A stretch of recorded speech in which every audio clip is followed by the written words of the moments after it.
Hi everyone, welcome to my magical month of April, and here we are. Here are my tarot and spiritual journals. The end of April, we went on vacation, so we actually just got back. So my mind is still a little bit like recovering from vacation and all of that. We went and we saw my dad in Kansas, and my dad and my stepmom, and that was a lot of fun. I also got to see my aunt. I'm going to move these to the side and just show one thing from the trip. It's kind of relevant to this. It's kind of spiritual. So my stepmom got a bunch of these like ceramic things to paint for us, and they're all like vases, or they're not really planters because there's not a hole at the bottom of them, so they're kind of more like vases but they are like ceramic or plaster. I think that's more accurate. They all had like peace signs and flowers and stuff on them, but of course I've got to paint mine to be a galaxy. Of course.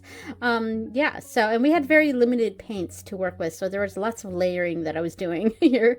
This is cool. And then I finished it off with like this glitter paint on the top. So, and I thought that was kind of perfect for the theme that I was going for. So that's a little souvenir from vacation. I don't normally talk about this, like reading, because I don't read a lot. I have difficulties reading, but I did start a book in April. I've only gotten a little way through it, but this is Hands-on Chaos Magic, and this is by Andrea Vitamus. I'm not sure if that is said correctly, but there we go.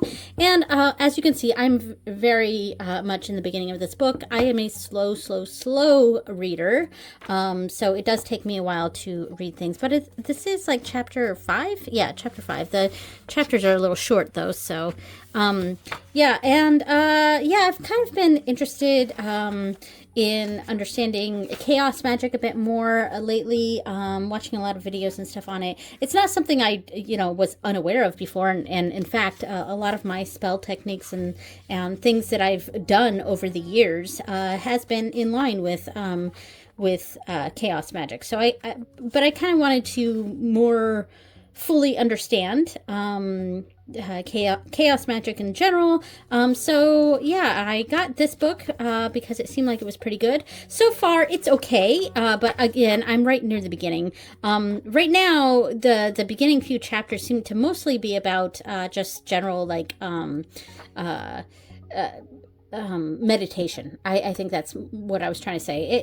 And that like just different meditation techniques, pretty much all of which I am already aware of. So right now it's just a little bit boring, but I hope that it gets a little better later on, because these are pretty simple techniques at first. So I am reading that. I have read a little bit on the car ride, and then it does get into other more complex things as we go further along. So that is what I am currently reading. It's probably going to take me months to read this, because that is, I like when I say I read slow, I mean I read slow. I am not the kind of person that can read a bunch of books in a month. I take like several months to read one book. So yeah, anyway.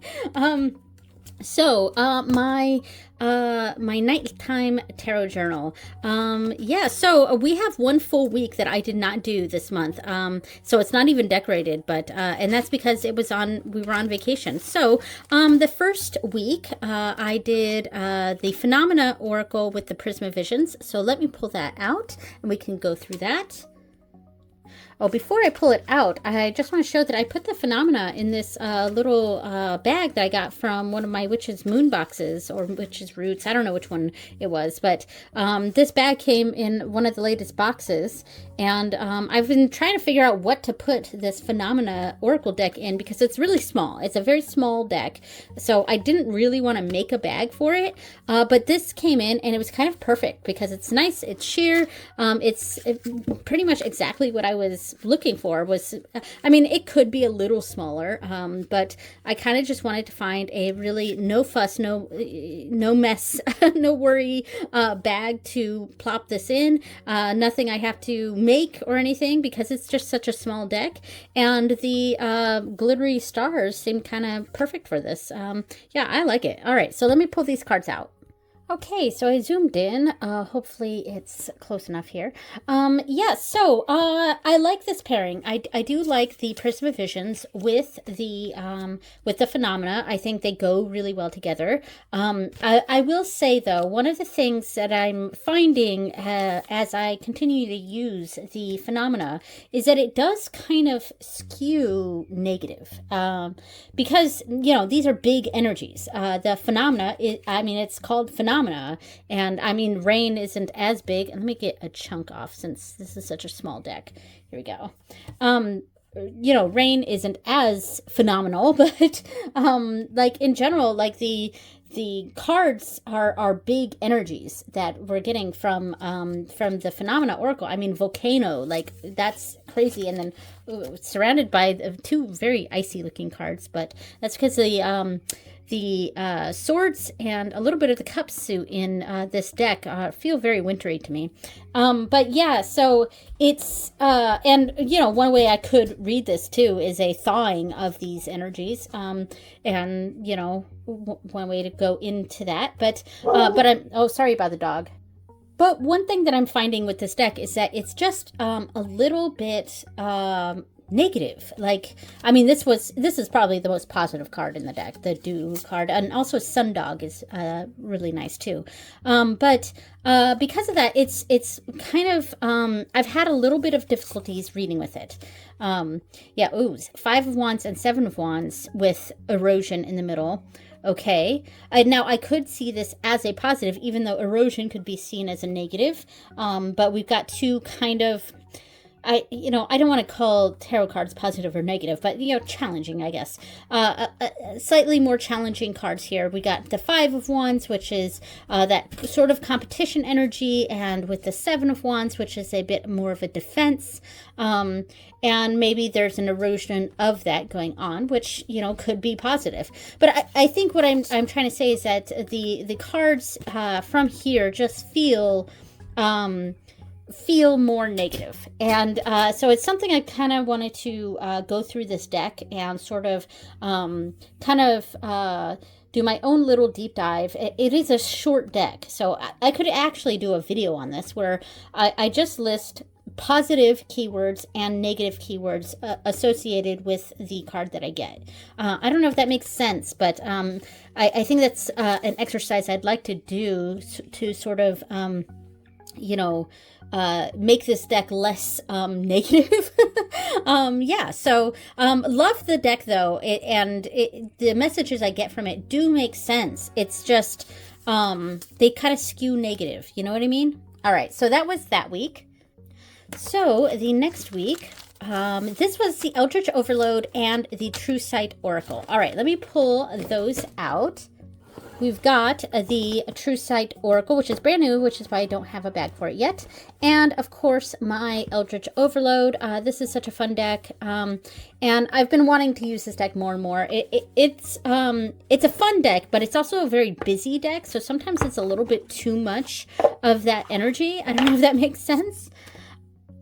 I think because the Eldritch Overload, it is very, very busy. There's a lot going on with the card. There's a lot of sparkle. There's like dark imagery, but also in this very light, colorful sort of vibe here. So I don't know. There's something that I've got to be in the right mood for the deck, But I think this deck does a very good job, sort of. In a way, grounding that chaotic sort of energy that I get from the Eldritch Overload. And these two decks went together very, very nicely. I quite like this. This is interesting. We got the 10 of Swords here, which is a very dark looking card. And I didn't actually see this one. Oh, this is the Eight of Wands. Okay, so like a big message. And then we got group check in the middle. So it's like there's a lot going on that feels like there was a big ending of something, and we kind of gotta get everything in order. Try to assess how everyone's doing, what's going on, and getting the right sort of message from that to move forward. So yeah, interesting. So in general, I think this combination went really well, because we've got the True Sight is it's an RPG sort of deck. I'm just going to take a chunk off there, and then combining it with the very kind of RPG style of the Eldritch Overload, of course. So we got here is the 10 of Coins, that sort of legacy, generational wealth. And also, I think this is the 10 of Cups. So that's really cool. Athletics in the middle. Maybe there was a lot of hoops we had to jump through to achieve this sort of success. Maybe that's how I would read that. Just recently, I also got the 10 of Pentacles and the 10 of Cups in a reading. And I kind of like that. All right, natural 20. Oh, that would have been good for this one. The 10 of Coins and the 10 of Potions, but then like holy crap, we hit the jackpot sort of. But yeah, so natural 20 between the 4 of Wands, that's positive, and the 6 of Potions. Interesting. All right. Well, anyway, I did like this combination quite a bit, and I like that the really simplistic nature of the True Sight sort of melds well with the really chaotic energy of the Eldritch Overload. Oh my gosh, we got the Wheel of Fortune with the Death card, and this is a really good card in this deck, with Investigation in the middle. Wow. All right, one more. I'm just going to show one more. All right. And then the Queen of Wands with the Lovers and Wisdom in the middle. Nice. All right. So that was that week. Now I am going to keep this one off to the side because there's another pairing with this deck later on. All right. So the next week, let's see, it was the Guardians of the Night with the Endless Oracle. All right. So another Eric Miley. I think that's how his last name is said. I'm not sure. But yeah, so I did, let me pull that out here. The Guardians of the Night with the Endless Oracle. Let me pull these out. Okay, so this was a nice little combination. I quite liked it. Yeah, so let me try to get that all situated here. I keep bumping this. All right, there we go. Ooh, this is such a pretty deck, the Guardians of the Night tarot. It's so beautiful, and mine is the independent version, which I prefer way more than the mass market. I have seen the mass market version, and it is nice. I mean, it's a beautiful deck regardless of the version, but I just so much prefer this version because the backs are this gorgeous teal, and it goes really nicely with the bag that I made for it. Hold on, I'm gonna knock over some boxes if I do it like this. So yeah, like the bag that I made for it, I think is really pretty, and it's teal is one of my favorite colors. My favorite color is like a green, and then purple, and then teal is my third favorite color. So I love teals, and I mean and I love the teal textured border around the independent version. It's just a beautiful deck. That said, it's not a deck I use a lot. It does feel very wintry. This is a nice little reading. The Knight of Cups with the dog and the sun. What a nice reading there. Yeah, but it's not a deck that I use a lot, but when I do use it, I really enjoy it, and it's the artwork is so beautiful. And of course, this is MJ Cullinane. I don't have all of their decks, but just a few, and I'm they come out with a lot of decks, so I'm not in a gotta have them all mindset with their decks, but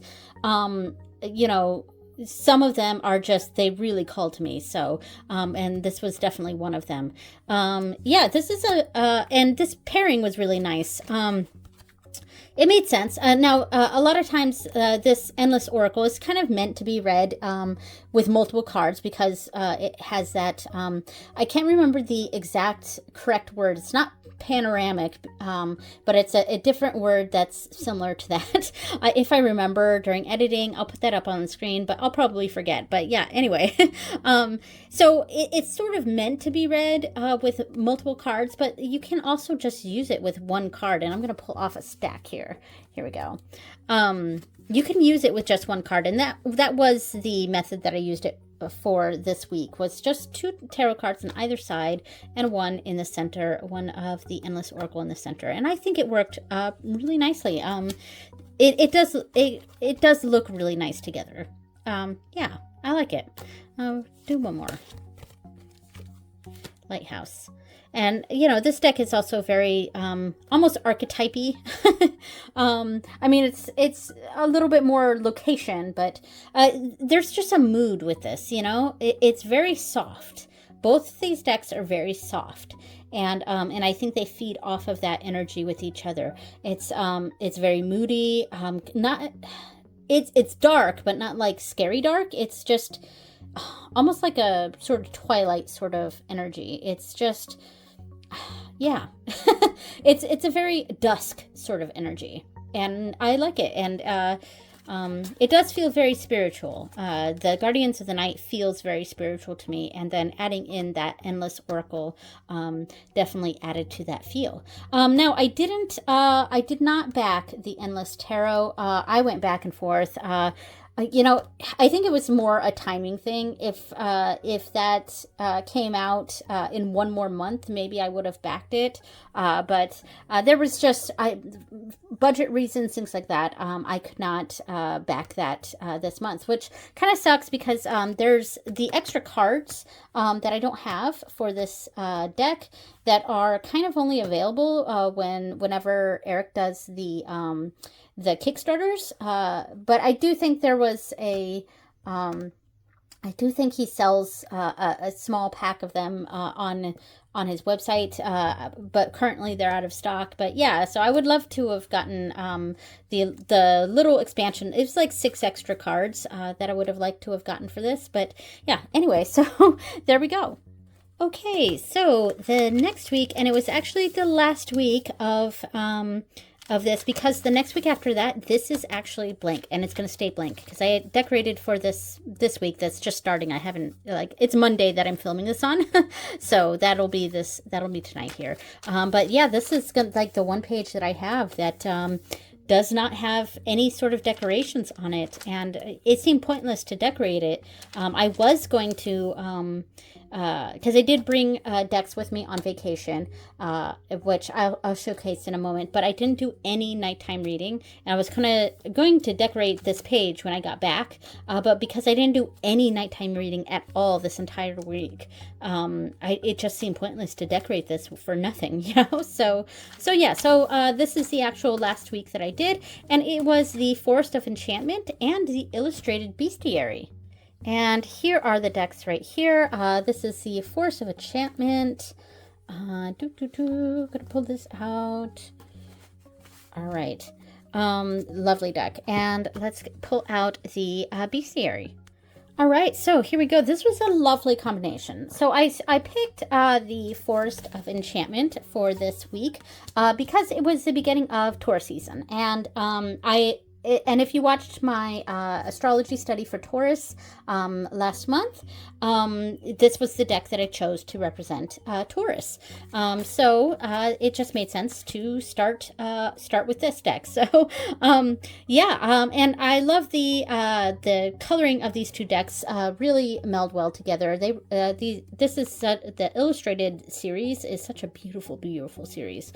I don't care much for the book write-ups, but I tend to have issues with book write-ups in general, but I don't mind the keywords on there, and I think the energies went pretty well, I think. Yeah, I'm not going to show too much of this, and I went with the animal version, the bestiary, because you know, this is such an animal heavy deck, and it's very forest, magical animals sort of a vibe to it. So the animal deck just made the most sense, and the animals that are depicted in this deck tend to be more foresty anyway. So yeah, so that was the Forest of Enchantment with the illustrated bestiary.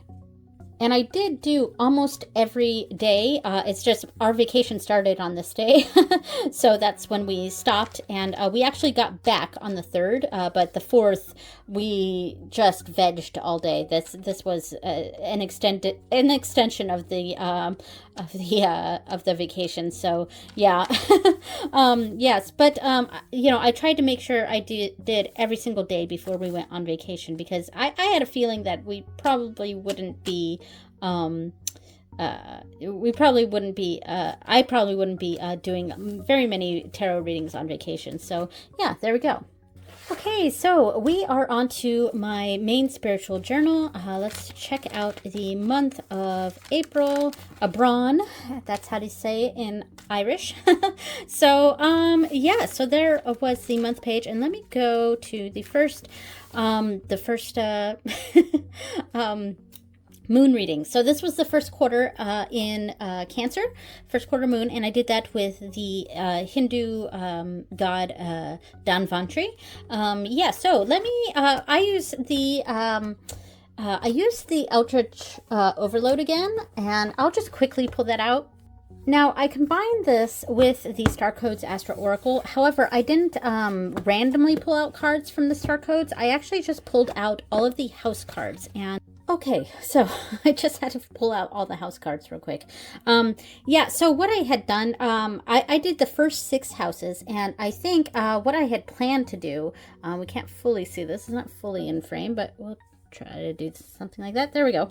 And I think what my plan was to do the next 6 for the next first quarter moon, I think. Which is interesting because I'm actually going to be doing that like later on today. And I didn't even think about this. Like, I kind of forgot that I did this. So yeah, there we go. But I don't know if I'm going to do this again, but I don't know. We'll see. Anyway, so I pulled out the first 6 house cards, and then I used the keyword as sort of the keyword for the spread here. So like this is not the actual spread, but I'll lay out some cards here. This was kind of what I did here, and just like that. So like first house, arrival, we got the Magician. Second house, resources, the Page of Swords. Third house, communication, we've got the King of Coins. Yes, coins. The sparkliness of the cards are sometimes hard to read. And then fourth house, home, we've got the Eight of Wands. Fifth house, passion, the Ten of Swords, and then sixth house, sustainability with the King of Cups, potions. Yeah, I mean, this is not the actual reading that was here, but you know, this was kind of cool. I mean, I like this sort of layout. I want to do the same thing. I think I will for the first quarter moon, now that I remember that I did this. So when I do this later on today, I'll remember to grab the next 6 houses and figure out what deck I want to use with that. Yeah, because I'm also, right after this video, I'm going to do my moon reading, but I'm also going to film myself doing a Bjoltana ritual of sorts. It's not going to be as elaborate as the Ostar ritual, because I'm not going to do like the full like quarters and all that. The Irish holidays, the fire festivals, Imbolc, Bjoltana, Lunasa, and Samhain, those are more like very spiritual, like almost religious for me, that there's a different sort of veneration that I do for that versus the solstices and the equinoxes, which I approach a bit more from like my Wiccan background when I was part of when I considered Wicca to be my spiritual path, which I don't anymore. That was many years ago when I considered myself Wiccan. Probably 15 plus years ago. So, but yeah, my spirituality has definitely evolved to be a bit more focused on like Irish paganism. So, yeah. So anyway, that's a lot of talking for nothing there. Not about these decks at all, but yeah. So I'm just sort of thinking out loud about what my first quarter moon will be, moon reading will be after I do this video. All right. So the next moon reading was the Phenomena with the Endless Oracle and the Midnight Magic. I'm just going to lay out a sample spread instead of going through all the cards to kind of show what I did there. So I laid out the two, these were actually the exact two cards that I got from the Phenomena Oracle. Maybe I need to zoom in. But the middle cards are different. This is just random cards that I pulled out. But I did pull out the exact same phenomena cards that I used during my reading, because I kind of like that it started with a drought and ended with a tsunami. So I just kind of wanted to put that back down here. Now, I also used the Midnight Magic tarot deck. This is a deck that I almost never use. And I'm putting out random cards here. Here we go. These are not at all the cards that I used during my reading, but there we go. The only ones that are the same are the end cards there. Just because I wanted to showcase just the interesting juxtaposition of the drought to a tsunami, you know. Yeah, so this was kind of the layout that I went with this. So I started off, the first card was the state of my spirituality, because this reading had a lot to do with my spirituality. And this was the full moon, and I did that with the Hindu goddess Gayatri Devi. So the state of my spirituality, drought, that's interesting. So a lacking or being thirsty for something. Yeah, that's kind of how I interpreted that. But again, as I was saying, this deck tends to skew negative because drought seems like it's like a bad thing. And I wouldn't say that my spirituality right now is in decline or anything. I actually feel quite connected.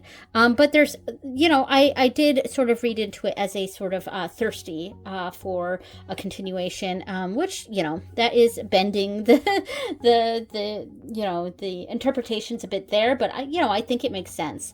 And then this line of cards represented the journey that I need to travel. And of course, these were not the cards that I pulled, but that's okay. So I just read this like it was like a journey, the journey that I need to take. And then these three cards were more context on the situation. They weren't connected to each of these cards. It was just these three were read together, and then these three were read together. And that was kind of the vibe I was going for with that. And then I finished it off with the closing phenomena. And so a tsunami, a wave of nourishment to balance the drought. Yeah, so in general, it was actually quite positive. I did like that. Yeah, there we go. It was a cool, it was an interesting layout, and I think I may use this sort of layout again in the future, especially with the Endless Oracle, having the journey I need to travel, and then just more context on that, more information on that journey. And you could also use a Lenormand for that as well. All right, so the next moon ritual was the third quarter moon, and that was with, and finally I can pull this back out. I set this to the side, you know, because I was like, oh, I'm going to use this one again, but I kind of forgot. I kind of forgot that I was going to use several of these decks again. But yeah, so this was the True Sight Oracle, and I used it with, and I really love this combination. I used it with the Yonasa Yaus 5th edition, and this is the one that's more green. There's a lot more green to this deck. I used to have a bag for this that I made that was gorgeous. I just made the bag too big. So I kind of tore apart the bag with the intentions of reassembling it, just making it smaller, and I just have not gotten around to it. So it's loose in its box. And let me see if I can get a little closer. There we go. Now, I gotta say, this may be my favorite combination with the True Sight. Yeah, I almost never use this deck, and it's because, well, one, it's in a different language. It's Galician or Portuguese. So it says it's Galician, but when I type in the things into Google Translate, it says it's Portuguese, so I actually don't know. But, oh, I didn't switch this.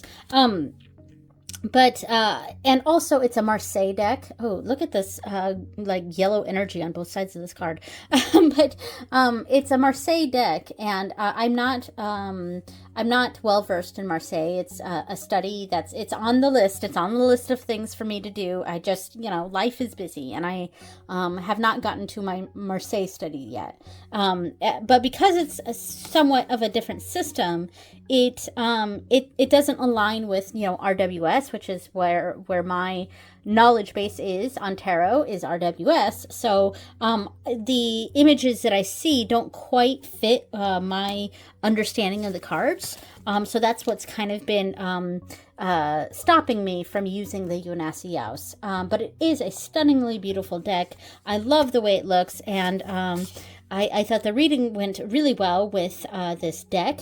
And I used with this, hold on, let me grab it real quick. I'm not even going to pause it. I have the PDF that came with this deck, and I'm zoomed in a lot here, but I have it upside down. So it came with the Yunasi Yaos. It's the PDF for it. It's really shitty printing quality that I did on this, but it's fine. Yeah, so, and these are like an earlier edition of the deck, the pictures for it. And the meanings on here are from the Jodorowsky's Marseille Tarot. But it, because the Yunasi is all around flowers and stuff, so each card is associated with a flower. So like strength is dandelion. So that connects it with it, and then along with the meaning of the meaning in the Marseille. Yeah, so there we go. That was kind of what I used for the guide for my reading. And I do eventually plan to do a study, a Marseille study, because, this is not the only Marseille deck I have. I have a few others. So it's just like every time I want to start it, there's just other things. Like, there's other things in life. There's other spiritual things I want to focus on.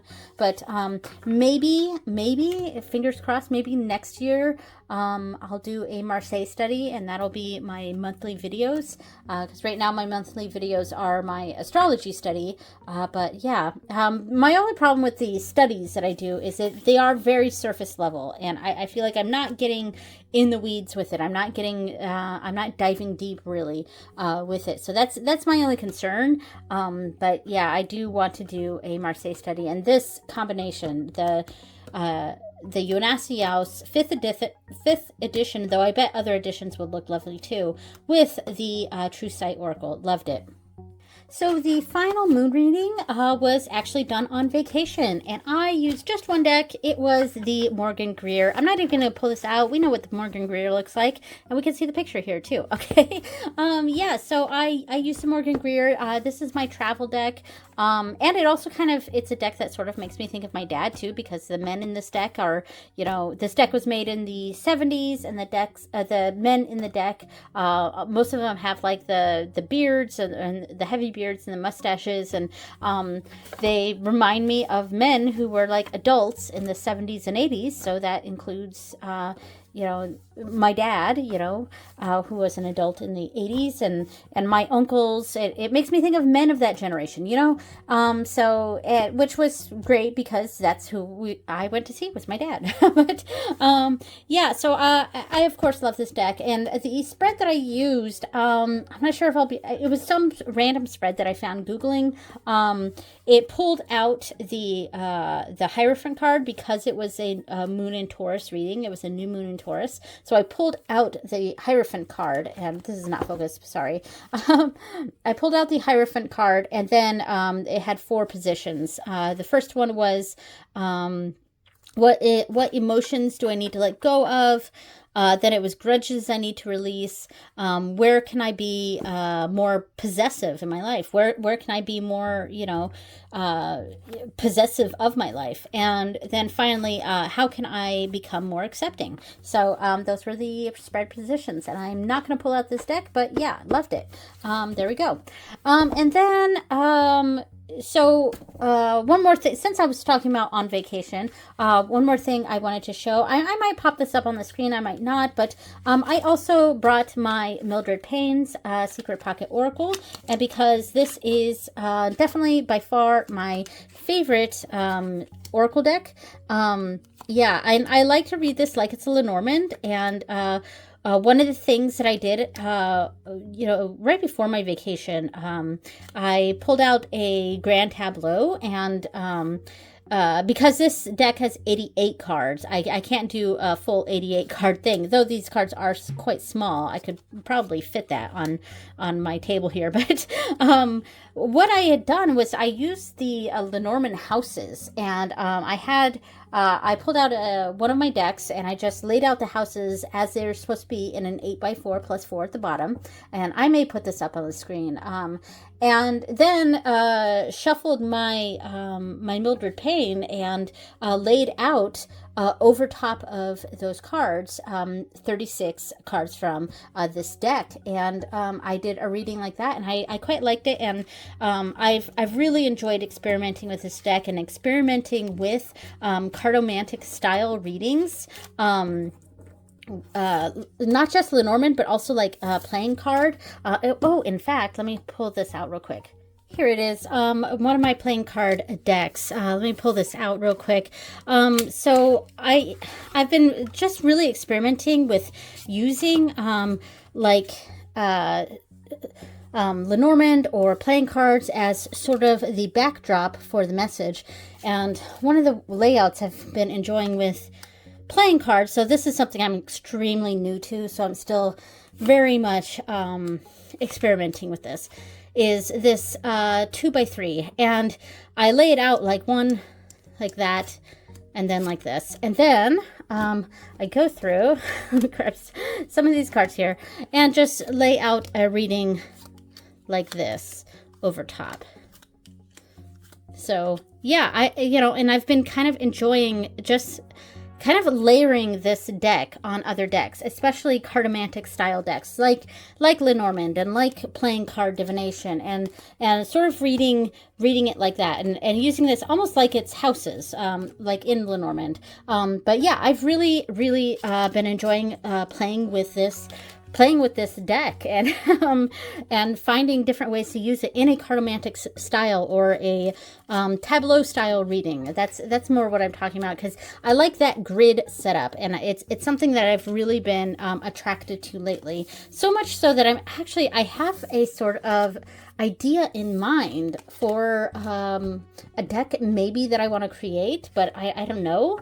But using this was, really the primary inspiration was this deck, of course, but it's just in general cartomantic style decks in general that has been my primary inspiration for an idea that I'm sort of floating around in my head right now for a deck I may create. And if I create it, I will absolutely let you know, and it'll probably be on Make Playing Cards.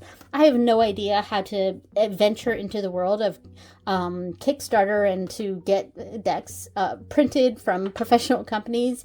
I really just know Make Playing Cards and like game crafters. So yeah, it is what it is. But yeah, anyway.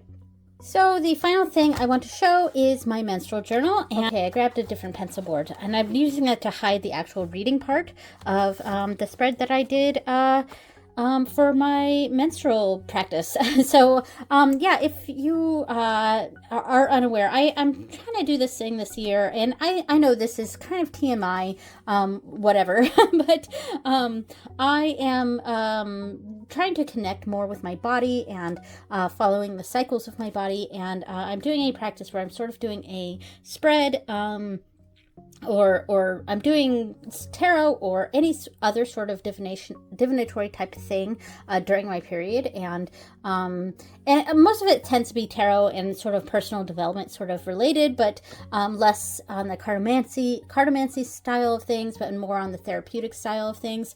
But yeah, that's kind of what I've been doing. And funnily enough, for this reading, I actually used the Rujin Kado, my Dragon God cards, with the Mars Power Tarot. And the reason this is surprising is because I haven't really been using these decks. I'm doing a full study of mostly this deck, but these two decks are sort of connected in my collection. So I'm using both of them together, but it's really a study of this deck. So because I'm doing a full study of this deck, I haven't really been using these two decks as part of my practice. I've really just been using them to study them, and doing sample readings for my YouTube channel here. So it was nice to pull this out and actually use this deck, or these two decks. And I just feel like the energies of these two decks go together well, and they do make good like menstrual readings, because there's a very strong fiery energy of both of these decks. I mean, this is obviously the Mars power, and it's very intense. It's very strong energy. And then we have the Dragon Gods here, I mean, there's a bunch of different types. They're not all like fiery or anything. There's water dragons and whatever, but it's got that intense energy of the dragons, and that's why I always sort of felt like these two decks just went really, really well together. And the colors go well together too. Even the ones that are a bit more on the lighter side of things, maybe that one, but like there's a few that are kind of more pink. Even those go pretty well with the Mars power. So yeah, and I did enjoy the reading that I got from this. I think it was only it was 3 cards. The Dragon God here, the Rujin, and in fact that kanji means dragon. And then I had the 3 cards here. The first card was what to shed. The second card was what to embrace. And then the third card said, it's the message from that Dragon God. So that's what it said. I didn't mess up. I had this correct. I just had this in Japanese. I thought I had put here that this was the Dragon God. But no. The third card was the message from that Dragon God. So we had what to shed, what to embrace, and the message from the Dragon God. So, and then whatever the Dragon God was up here. So yeah, so I really very much enjoyed actually using these decks for once. So there we go. Okay, so the final part, I